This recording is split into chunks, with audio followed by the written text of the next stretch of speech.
So we're looking at the dollar index. This is a weekly chart, so just keep you abreast as to where we are in that weekly range. We traded up into the weekly bearish order block, which is this candle right here, which is the midpoint of that. Pierced that last week.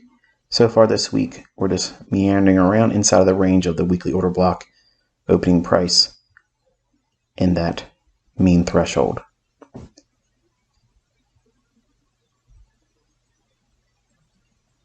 Daily chart here. You can see bearish order block again, working that level a few times more over the last few days. We have a small little fair value gap there, and we traded back down into the old weekly inversion fair value gap. And again, assume for a moment that we move higher. Okay, unless we break below this low here, I'm going to stay with that narrative. And if it does, we'll be looking for buy side here. And then we have a volume imbalance there. And we have a wick. So consequent encroachment of that. I don't have it on here because I don't want to have too many lines. But I have that level in mind. Should we go above this high? Midpoint of this wick. And then the volume imbalance. Okay. That's also the premium wick consequent encroachment on the weekly chart. Let's go back up one more time. That's this one here, okay?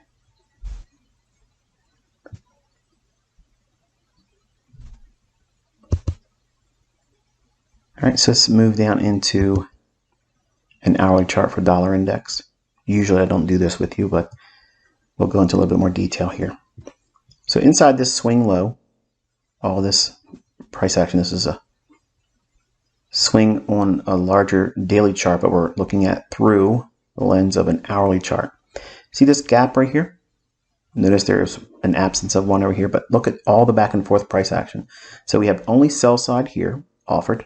So that means the candle went through between this candle's low and this candle's high. It delivered on the downside. So it's sell side delivery. Inefficient in the form of buy side delivery. So it's offered here on this candle. Then the next candle, we open, trade down, rally back up, and close right here. Next candle opens, trades down, stops right inside that gap low, then sends it higher. This is a balanced price range. Balanced price ranges tend to either stop at their high or low, or midpoint, or which will be consequent encroachment, midpoint of the gap. We can see that happening essentially here.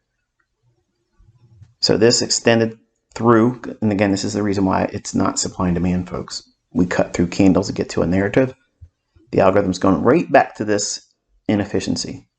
And the fact that we traded back and forth here, buy side, sell side has been offered. It left that range right here.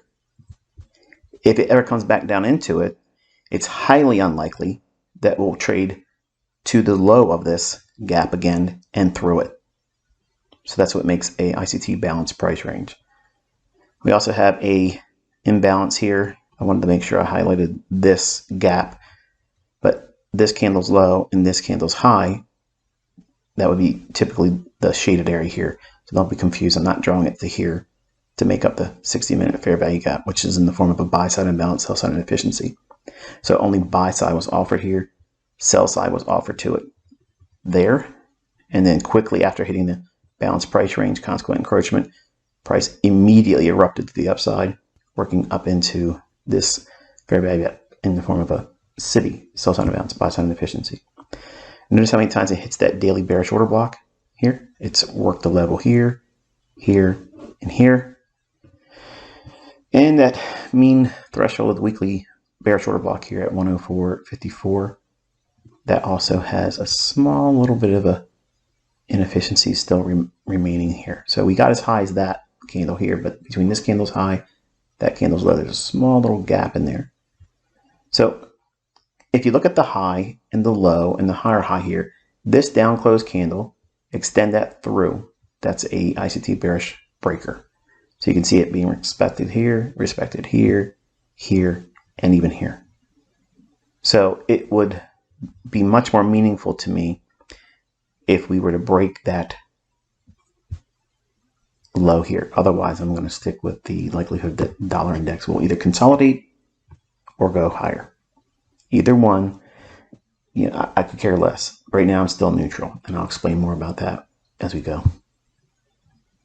Here's euro dollar. This is its weekly chart. And all of this price action back and forth in here, even though there's sell side liquidity resting below this, it's being met with high resistance. So high resistance liquidity runs, they can still deliver and go below here, but high resistance liquidity runs are very frustrating sometimes for individuals that don't know how to anticipate them or don't know what they are.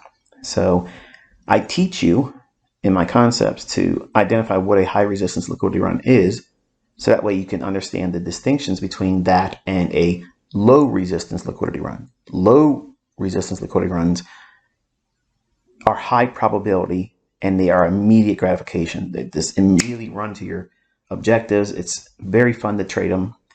It's almost immediate feedback once you get into the trade, whereas a high resistance liquidity run is a trade that's met with a lot of resistance in getting to where your objective may be. Now, because I'm calling it a high resistance or low resistance doesn't mean that it's resistance in the sense of support or resistance from the perspective of a retail theory. It's resistance in the form that it's very hard for it to be one-way delivery. So it's going to be a lot of consolidation, move a little bit, come back, retrace much more than you're probably comfortable, and then consolidate more, and then go a little bit further in the direction you were hoping for. That's high resistance. So if a new trader or a break-even trader, someone that makes a little bit of money and then loses it, when they are met with those kinds of conditions in the marketplace, it tends to create very sporadic emotional responses in their psyche. They become agitated. They will many times get stopped out because they want to move their stop loss too aggressively too soon, or they're afraid they're going to get stopped out and they open their stop loss a little bit further, and it runs for that as well. And they regret having moved their stop to a larger stop loss. Understanding what a high resistance liquidity run is will help you filter those types of trades out. It doesn't mean you can't trade them or paper trade them or tape read. It just means that you don't want to be putting a lot of emphasis on trading in those environments, but more specifically, waiting for low resistance liquidity runs. Right, here's the daily chart in here. You can see how we've hit that bearish order block I mentioned the last time we spoke. Hit it. Now it is consolidating inside of that gap right there. Now look at all the back and forth here. Up, down, up, down. So it's being met with that in the form of high resistance. Now, can this go higher with the dollar going lower? Absolutely. Can it work its way through this area here and attack the sell side below it? Absolutely.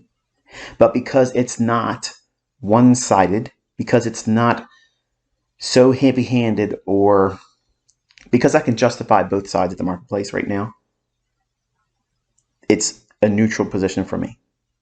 That means I want to only be trading when it's high probability and with low resistance liquidity run signatures. That means that the market is more likely to run quickly right to where I think it's going to go, either it be a liquidity or a inefficiency. So if I'm looking for lower prices, and if I was being honest with you, gun to my head, I think the dollar is going to go higher, and I think eventually euro dollar will attack these lows in here. Will it meet it before running out this high? That I don't know. But because I don't know that, I'm sitting still with my hands in my pocket, not willing to do anything. But every time I sit down with you, I'm always going to tell you what I believe is likely to occur. If I'm being forced into a corner, say, okay, ICT, what is it you think is going to happen right now? Regardless of whether you want to take a trade in it, what do you think is going to happen? And that's what I do. I like giving commentary and analysis when the market is one-sided and it's in low resistance liquidity run signatures, because it's very pleasing for me to share it and then you watch it happen in your charts. Right now, we don't have that. Okay, a lot of objectives have been met recently, both in dollar and euro and index futures. So we have to let the market consolidate. In month 1 of my mentorship core content on my YouTube channel, I introduced the idea of the 4 stages of price delivery, and consolidation, expansion, retracement, and reversal. Those 4 stages of price delivery. We are in now a consolidation. So you have to wait. You have to simply wait. You don't want to push the envelope here and try to predict what it's going to do when it's like this. It's easy to predict where price is going to draw to when it's one-sided in a low resistance liquidity run. That means it's very easy to see one side, either a buy or a sell, and very, very difficult to justify the opposite side of the marketplace. So an example would be, let's assume that the market only had one single low swing and up, not the back and forth trading range that we have in this area here. So prices spent a lot of time working in this range here. So it's going to take a real significant price move to get down below it. So if it were only a single low and then reverse, like a V bottom type thing, then it would be very easy to assume that this would continuously move lower, and then it would be a low resistance liquidity run short. And then obviously the opposite should be seen for a long in the dollar index. But because we don't have that, we have to sit and wait for more information. Otherwise, you're trading with low probability. Can you make money? Possibly, but it's more likely that you'll be wrong. And because I'm teaching you the distinctions between high resistance and low resistance liquidity runs, if you do engage it and you lose, you'll regret having done so, because I've already told you now it's lower probability. All right, here's the hourly chart on euro dollar. So the last time we sat with each other, it was a live stream earlier. And I mentioned this area here, how the market ran up, hit buy side, traded into a short-term premium relative to this high, to that low. And then once it hit the buy side and that premium fair value gap in the form of a SIBI, sell side imbalance, buy side inefficiency, it worked lower to attack the sell side here. There was sell side liquidity here, and the market was hanging right around in this area here. And we'll look at that on a 15-minute time frame. But eventually it moved higher to the top end of that daily fair value gap, then went lower, failed to make the lower low here, and then reversed higher to trade into a deeper premium further up in the upper portion of this 60-minute fair value gap in the form of a sell side imbalance, buy side inefficiency. Then back into that daily fair value gap. So now on the 15-minute time frame, here's that hourly fair value gap. It ran up into it here. And notice we were talking about in the live stream, I said, while we were hitting this area here, I said, if it were going to go lower, and it would be a high probability scenario for it to go lower, I would prefer to see price stay below this level here. If it was to go higher, I'm not interested in going lower. Basically, consequent encroachment from the fair value gap high and the fair value gap low, and that shaded area here is the daily fair value gap. If we were to meet consequent encroachment and then break down and create another fair value gap that would be viewed as a premium array, then I would look for that low and that larger sell side liquidity pool to be taken. But because if it were to go higher, remember, I would prefer it to stay around consequent encroachment, not go up to the high. Because if it does that, all that means to me is it goes back down lower, it's likely to not go below that low. Go back and listen to the live stream where I was talking about it in here. The reason why I'm not interested in once it gets up to here, even though it did drop, notice it dropped handsomely from this high of the fair value gap, but didn't take out the sell side. because we are in that neutral zone for me as a trader where I don't want to take a trade. If we're to tape read or study it, ideally we want to see consequent encroachment, which is the halfway point of that gap, which is in the orange shaded hue. That should be not traded back to the high end. But if it does, and it starts to sell off, this is a trap. This low won't be taken, and this sell side and this sell side will be left intact. They run higher to take out the Asia high. This is the Asian kill zone, and this is the London kill zone. So the market trades down, fails to go lower, runs a short-term high, so there's a shift in market structure. Buys on a balance, sell side inefficiency here, trades down the consequent encroachment, which is the midpoint of the gap between this candle's low and this candle's high. There's your silver bullet for euro. Rallies, finds some support at that daily fair value gap. See how it's respecting that? Runs up, it consolidates in consequent encroachment, which is the midpoint of the gap high and the low. Consolidation, expansion, respects the high of it, opens and runs through it, takes out Asia's high. Swings all the way up into, to take buy side and trade into a deeper premium on that hourly fair value gap in the form of a CIVI. This area up here that's shaded in pink is this area here on the hourly. So this run from here to here is this on the 15, from that low up to that high. Then we draw right back down into the midpoint of that fair value gap. So again, it's reaching for liquidity. I like the idea that we did come all the way back up here to take out buy stops.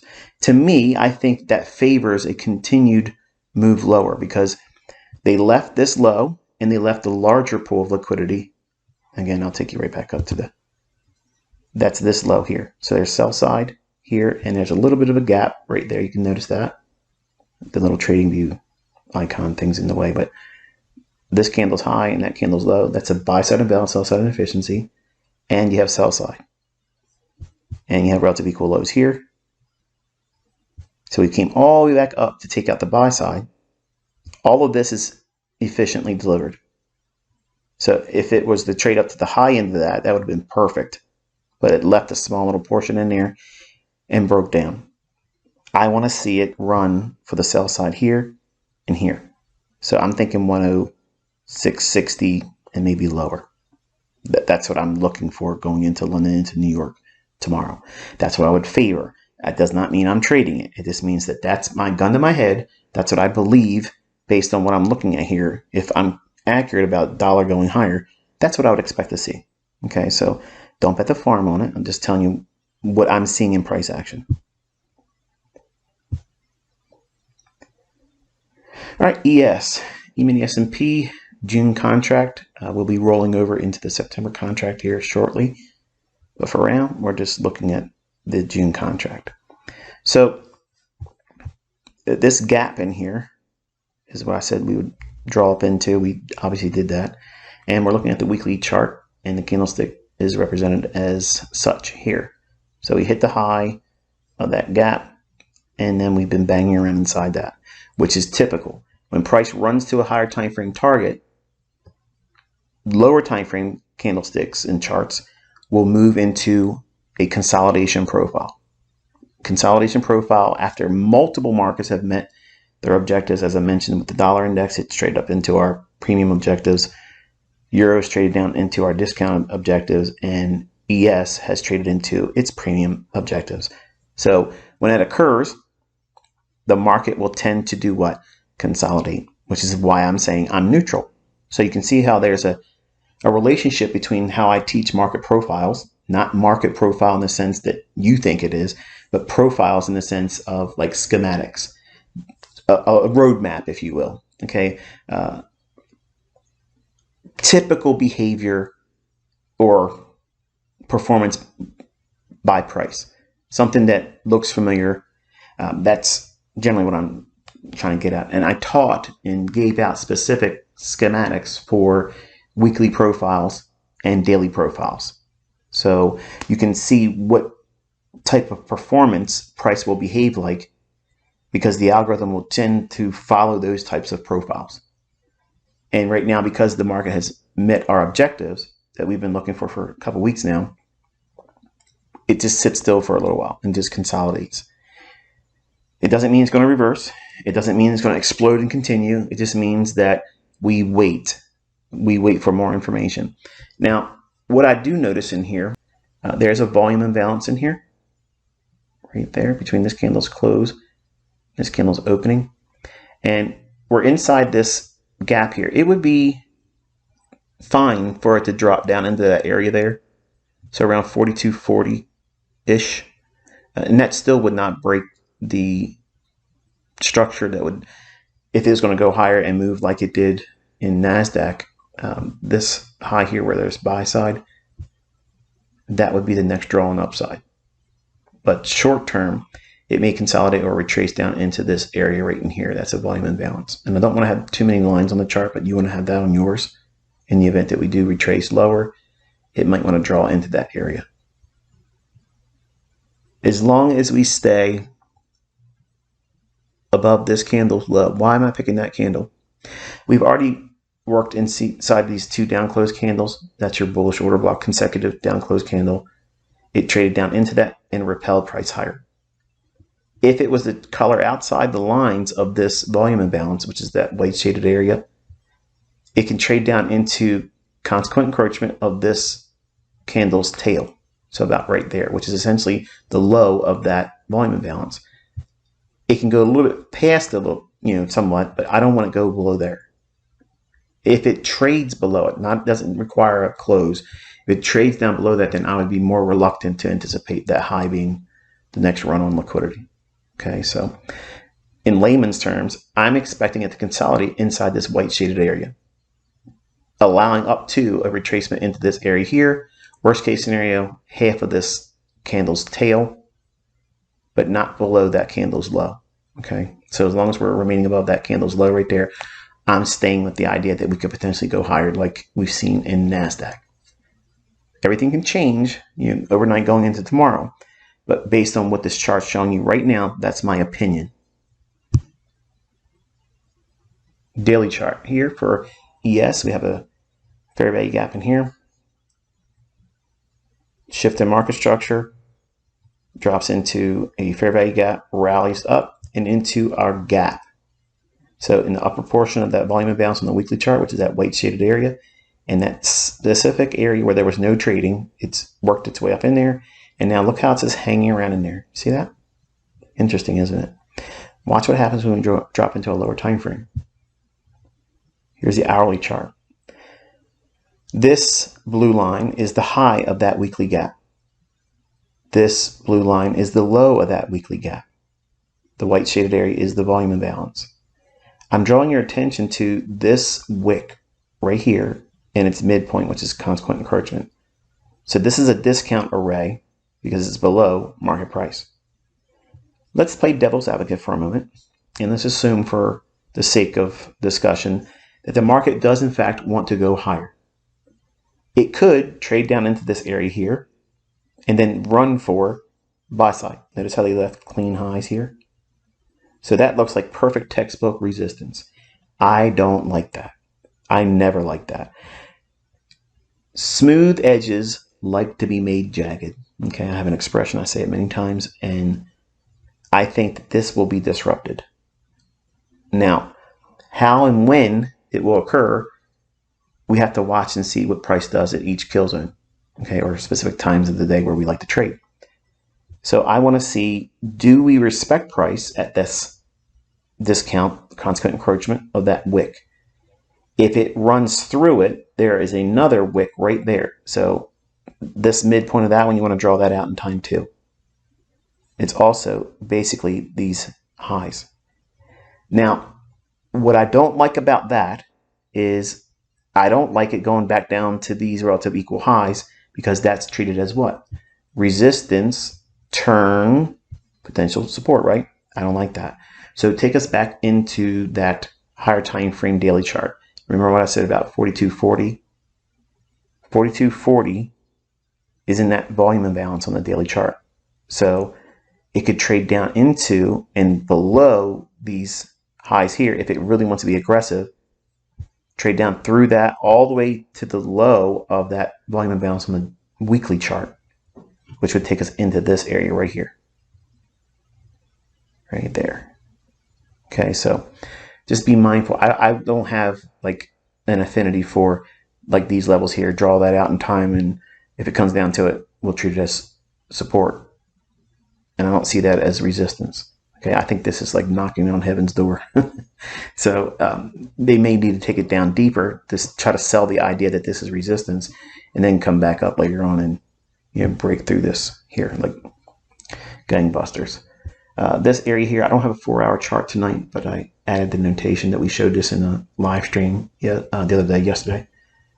And it's based on the 4-hour Tuesday, May 23rd, 10 a.m.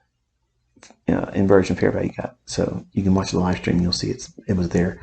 And that's what we're seeing the respect of there. And this is the daily fair value gap inside of that. All right, here's the 15-minute time frame on ES today. High. Look how it stopped right at the high of that volume imbalance. Folks, that's perfect. It goes right to the tick. Not in your textbooks, just in the book of ICT. Breaks lower, trades to the low of the gap. Now, this line and that line are the gap levels on our weekly chart for ES. The white shaded area is the volume imbalance. This is that wick discount consequent encroachment level that I just showed you before we drop down and go back up. That's this one here. Okay, so wick discount consequent encroachment there. I can already hear some of the newer students. This is really complicated. Everything's complicated when you first start. So I'm thinking that we could draw down into that, and how we trade to it and if through it, all the factors I just gave you for the other hourly chart, they are to be weighed out. That's why I'm waiting to see. I don't have a very clear definitive, here's my next setup. I'm watching those levels to see how it forms market structure around them. And the 5-minute chart, you can see here we had buy side resting above these highs here in this short-term high. This is your opening range Judas swing, so it rallies up, hits the high, that weekly gap high, and drops lower. So now there's buy side resting above that. To the left over here is that other relative equal high on Monday that it formed.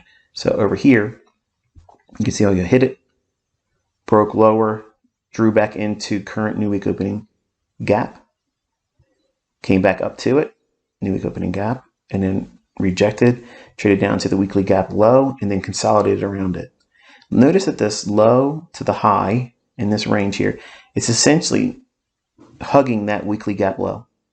So it's kind of like an equilibrium price point in this consolidation in here. And I would suspect it wants to trade down into that 4264, 4240-ish level. Anything below 4240, then obviously we have to keep our mind on seeing that daily level I told you about. I didn't want to see it go below. Right below here is sell side. Okay, right below there. So all this run up, it ran for this sell side, the weekly gap low, and all this area in here. I'm going to teach you a little bit more about gaps, but for now, here is the AM session ICT silver bullet, trading up into that gap high. Swing low is right there. So it hit our higher time frame weekly objective. That's a key level. It hits it, breaks lower, shift in market structure that's bearish. Small little imbalance here. This right here, that move right there, that is the 2022 ICT Mentorship model. So buy side taken into a premium, shift in market structure, fair value gap, trades up into it, there's your sell. Go short. What do you aim for? Relative equal lows and liquidity. And if you want to be overzealous, you can aim for the weekly gap low. I personally wouldn't have, but for the sake of argument, you could have. Now, if you're trading the ICT Silver Bullet, which is the model that I've taught you for 2023 for the YouTube ICT Mentorship. We have a shift in market structure that's much more pronounced. So this swing low here is broken. We have a fair value gap between this candle's high and that candle's low. This is a SIBI, sell side imbalance, buy side inefficiency. Price returns back up. There's your short. You'd have to endure one more time in a small amount of drawdown in here. It spends a little bit of time and then finally gives up the ghost, breaks one more time below that low, digs into this sell side, but notice that that low is just barely below those. You know what it's reaching for. New week opening gap. They're like a magnet, okay? The market drops, comes back up, another fair value gap. So you could have taken this one if you didn't take that one. Or you could have traded this one short, pyramided more in here. Drops down, look where that low is on that candle, right there. That's the new week opening gap low. Bang, perfect, right to the tick. Runs right back up in. Returning back to the old fair value gap. Dropping aggressive. Small gap in here around new week opening gap. Trades up into it here, which is institutional order flow entry trail, which is a partial return into, not a complete closure of that gap. That candle's high, that candle's low, just a little bit above the low, and then consolidates, and tears off and goes lower. And I'm going to tell you how that low would be significant. If you take the high here and add your fib to it here and draw it down to that low, one standard deviation would be 4278.75. That's a pretty handsome objective. If we treat that high to that low, this low being a fulcrum point. That means if this move from high to that low was like a door, okay, and it swung, this was the hinge of the door. This high, if it was allowed to swing completely all the way around, and it would come right down, right below that low here, it would come to that price point here. So all I'm saying is this range from that low to high, subtracted from that low, takes us right to this 4278.75. That's pretty good, isn't it? Yeah, that's a pretty good run for a silver bullet. Getting short around the 4298 level, that's 1, 2, 3, 4, 5, 6, 7, 8, 9, 10, 11, 12, 13, 14, 15, 16, 17, 18, 19 handles. That's a pretty good day, even if you're trading with one contract. Let's go a little bit further. Now I'm going to teach you advanced gap theory. We're going to take a look at that same price swing. All of this is the initial run up. This is a Judas swing, okay, in the first 30 minutes of trading. So at 9:30 opening bell, we see the price run higher, stops dead in its tracks at the weekly gap high. The gap high that I told you about weeks ago. Having that level on your chart and then anticipating price reacting there. Swing low, it breaks lower, and that gives us this small little gap right there. This gap right there is simply a fair value gap. It's a common gap. They can be traded though with the context that I've already taught you. 2022 model, buy side, higher time frame level, takes buy side. Does it go after the short-term low? Yes, it does. Did it leave a gap? Yes, it did. Can it trade up into it? It does. Go short, stop above this candle's high right there. If you're really scared and you don't want to take a larger risk, put your stop right above here and trade with less leverage. The market breaks lower, and we have this gap right here. This is a fair value gap in the form of a SIBI, just like this is, but this is a breakaway gap. What is it doing? It's breaking away from this important higher time frame high inside the model of the 2022 ICT Mentorship model that I taught you, and it's moving aggressive.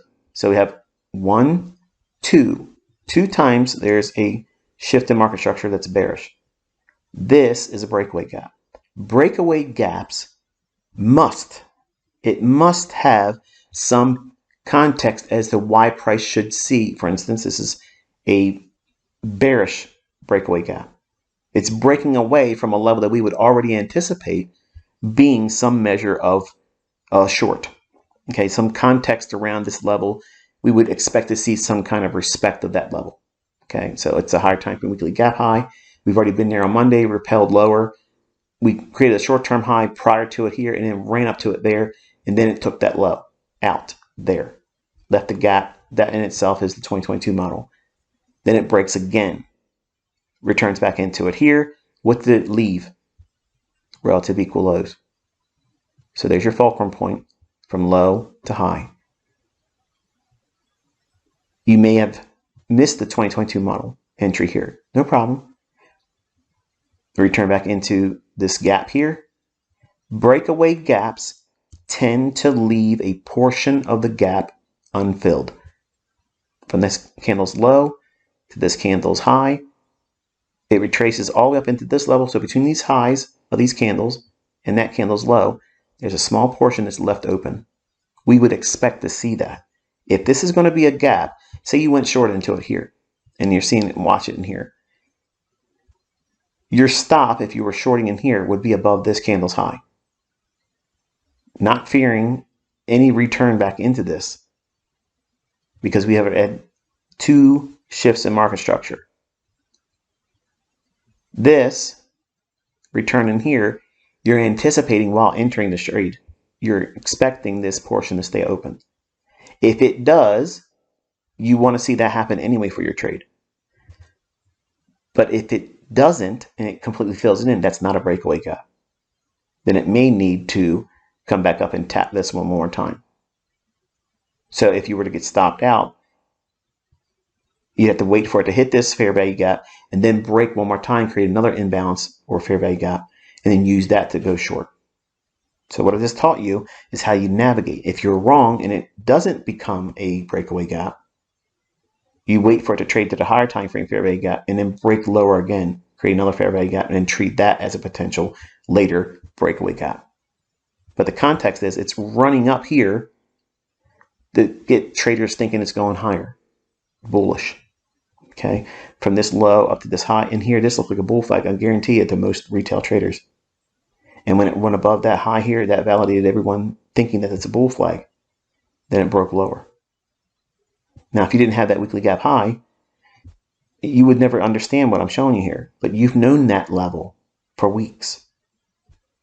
It broke down, and then here is a breakaway gap. It's qualified as a breakaway gap because it leaves and goes lower to another new low and leaves that portion open. At that time, we get real confident that it never will come back up to this level here, so we can drop our stop rate to that level there and let it roll. Then we have these two candles here. These are 1 minute candles. So this is essentially 2 minutes of a fair value gap. So this is a standard typical ICT fair value gap in the form of a SIBI. And you can see them come back and trade back to them. They're like, again, a common gap. Common gaps can be retraded to multiple times, and they reclaim them sometimes as support or resistance. And then we have this large gap here, these two down closed candles. That's one big fair value gap in the form of a SIBI. If we were looking at a 2 minute chart, right now it's 1 minute. If you do this on your own charts, look at this area here on a 2 minute chart. That's one candle down. So it's only trading back up into consequent encroachment of the 2 minute range of these two specific 1 minute candles. So in easy language and layman's terms, from this candle's low and this candle's high, on a 2 minute chart, this is one down closed candle. Midpoint of that is where it's trading here. That's consequent encroachment. This is a fair value gap in the form of a SIBI, sell side imbalance, buy side inefficiency, and it's a measuring gap. What's that mean? We can take this range and use it for projection. The market breaks lower, and then we have another fair value gap in the form of a SIBI. You can look at this on a 2 minute chart. This will be one down closed candle, and again, essentially working into consequent encroachment, taking buy side here, and then breaking lower to a lower low below that weekly gap low. standard fair value gaps, which are common gaps, they can be reclaimed or traded back to as resistance or support. The market trades back up to it here. Look at the bodies of the candles here. That's telling you what? The narrative, if you're reading my gap theory in price, if you see these signatures like this, see, I tell you all the time, the bodies tell you the story. The wicks do the damage. The wicks is what everybody else gets messed up with. Dojis and specific types of candlestick formations, nonsense. It's all nonsense, okay?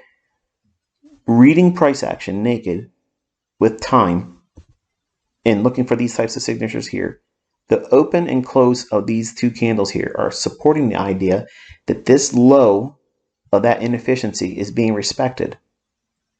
And then price does what? It trades lower.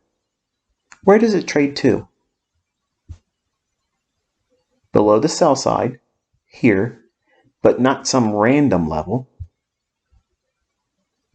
If we take the high of that price swing and draw that Fibonacci all the way down to that candle's high right there. From high to low of the gap. Why this gap? Because this is the measuring gap. It's approximately half of a implied dealing range. Implied meaning we're looking for it to go lower, but we haven't seen price go there yet. We're not reacting, remember? We're predicting price. So the high here, draw that down to that candle's high right there. Right there. Okay? What that does is gives you a projection to a standard deviation of -1. And I showed you in the live stream yesterday. So if you want to watch the video prior to this one in the ICT Mentorship 2023 playlist, go to the section where it shows the Fibonacci settings and you'll get the settings that I can share with you there. But the -1 standard deviation comes in at 4269.25. Okay.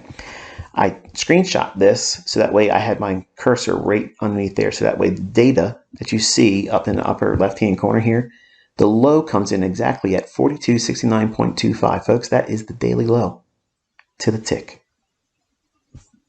Right there. And it never went lower today.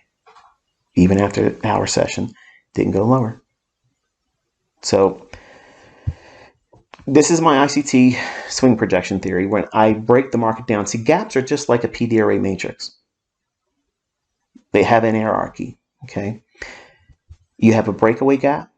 You have common gaps. Common gaps can be reclaimed. That means treated multiple times.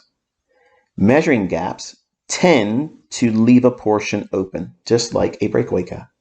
So if we're expecting it to go lower, it stands to reason that we expect it not to trade all the way up here.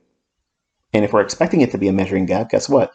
We want to see it not go up there. And that confirms and qualifies it as a measuring gap. Then we can take the high, project it down to the low of the gap if we're bearish, and then get our standard deviations. But that standard deviation -1 has to be in agreement with moving below an old area of liquidity.